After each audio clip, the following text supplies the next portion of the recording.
What is up, guys? So we are up here at the cabin. Catch you guys up to speed.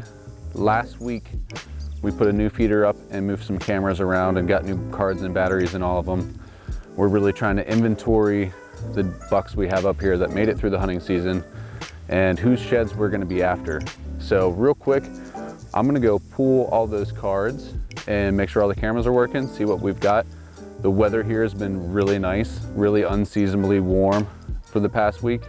So I feel like a lot of deer were probably up and about, and we should have some good picks. So let's pull these cards real quick, and then I'm gonna share pretty much all of my shed hunting knowledge with you.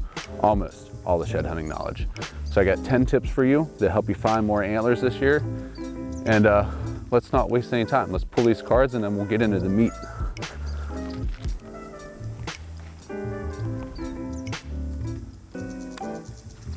All right, let's check out this feeder.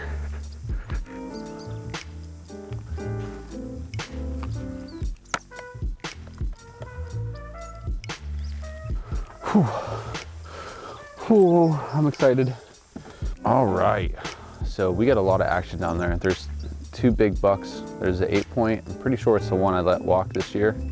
And then there's a real nice 10-point. And then I saw a spike. There's another like 4-point, I think. And then someone that looked like they shed. So all within a week. So that is great. It's a tighter focal length on that camera than I thought. I might move it back, but then again, it is catching a lot where it's at now, so I might just leave it. But let's put these cards back in real quick. That 10-point was down here pretty much when I drove up.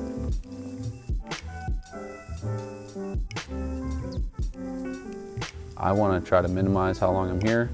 I'm not even going to take the camera. I'm just going to run down, drop those cards in, and then I'm going to tell you how I plan to find these antlers and the tips that will help you this year. So exciting.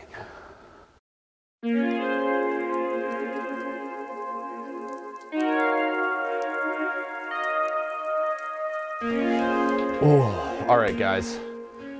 Those pics and videos from the cam got me really excited. I hope you're as excited to find sheds this year as I am. That is why I want to share with you my top 10 tips to find whitetail sheds this year. Tip number 1 is you have to go look for sheds. You have to get out there, and there's no other way around it. As they say, the miles make the piles. Get ready to hike if you want to take this serious and find a good amount of sheds. My best years weren't my most experienced years. They were the years that I put in the most miles. So that is proven right there. You got to get out and look. All excitement aside, tip number 2, you got to have patience. I know everybody wants to run out in the woods and start looking as soon as they hear that an antler drop somewhere. I want to be the first people out there to find it. Now I get there's some public land where if you want to find anything, you got to get out there soon. But the big thing is you don't want to put pressure on the deer. Not only is it dangerous for them, but you're going to push them out of the areas that you think are really good areas, and they're going to drop their antlers where you can't find them. Days that always seem to do the best for me, that make the antlers more visible, are overcast days where the ground is damp. And that really makes those antlers pop on the ground. Now, if you go while there's snow, it can be really beneficial because you can see the trails that the deer are taking the most. You can see areas that they're bedding and they stand out like a sore thumb in the snow. But once the snow starts melting and you have patchy spots like underbrush, it can be really tricky on your eyes to really see those antlers, because there's going to be a lot of things that look like antlers that are just sticks, and there's going to be a lot of antlers that just look like sticks that you miss. So if you can, wait on a good day where everything's easily visible. Tip number 3, know before you go. Study the geography of the area you're going to be in. Study the herd in the area if you can. I understand a lot of us don't have all the time in the world, and we get one day to look at a new property. But there are things you can do ahead of time to give yourself a better idea of where to start, where to look. And one of those tips is pretty underrated for shed hunting, maybe, is Google Maps. Not only can you look on the satellite imagery, but you can also click on the terrain and see the topography of the region.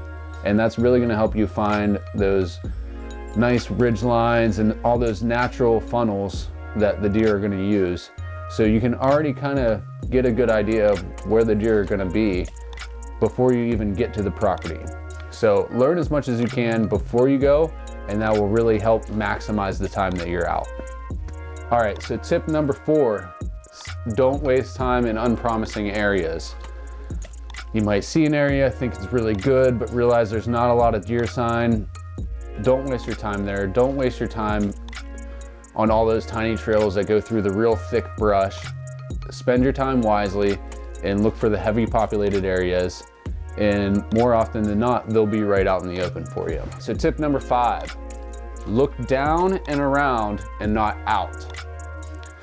So we as hunters tend to always be looking on the horizon, looking out in front of us, watching for movement. But with shed antlers, that couldn't be the more exact opposite. We're not looking out on the horizon of the wood line into the woods. You gotta look down and in front of you and the immediate area right around you. If you're looking out, looking for movement, you're not gonna find something sitting still on the ground in front of you. And it really helps to stop, look around, turn around, look back the way you came. You might see something that you didn't see from a different angle the first time. And just take your time and look down and around. If you start looking out too far, you're gonna get sidetracked and you're gonna walk right over top of one. All right, so that brings me to tip number 6, use good binoculars. So there might be a big open field that you do wanna look out because you can see there's obviously no sheds in front of you because you're just in dirt or grass or whatever. Carry good binoculars with you. When you see something in the distance that looks like it could be an antler, throw the glass on it.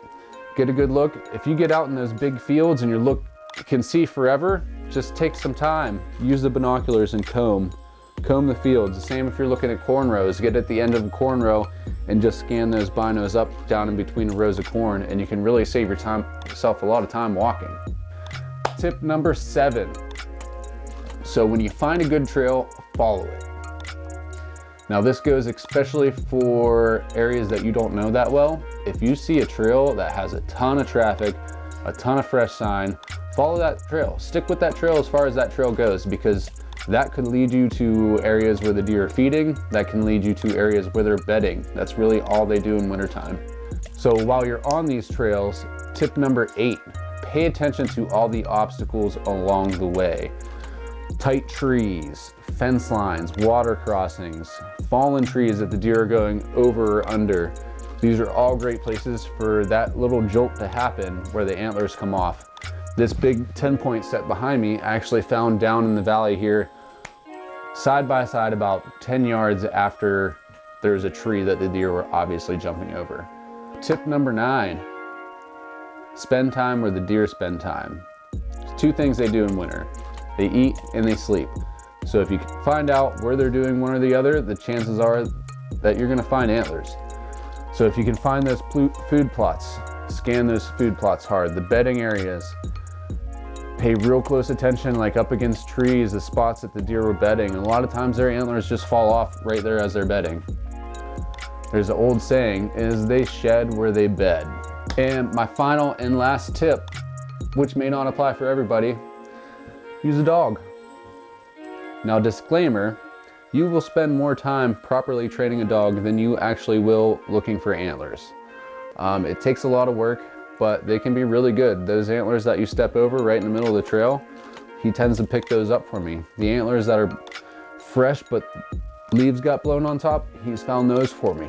So there's never been a time where he does most of the work, to be honest. I would say I find at least 80% of the sheds, but that remaining 20% I would have walked right by if it wasn't for him. So learn how to train a good dog, and that will definitely help you out. It's not for everybody, it's a lot of work, but if you got a best friend laying around, then put him to work. If you're interested on wanting to learn how to train a dog a little bit more, let me know down in the comments. If that's something you're into, if that's something you want to learn about, let me know, I'll make a video on it. All right, guys, I hope you enjoyed my 10 tips on how to find more shed antlers this year. And if there's anything I missed, anything you want to learn more about, drop it in the comments. And we got about, I'd say at least in this area, about another 5 or 6 weeks. And we'll be out. You guys will be out there with me. And until then, I love you guys. Hug you bear. Peace.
Mm-hmm.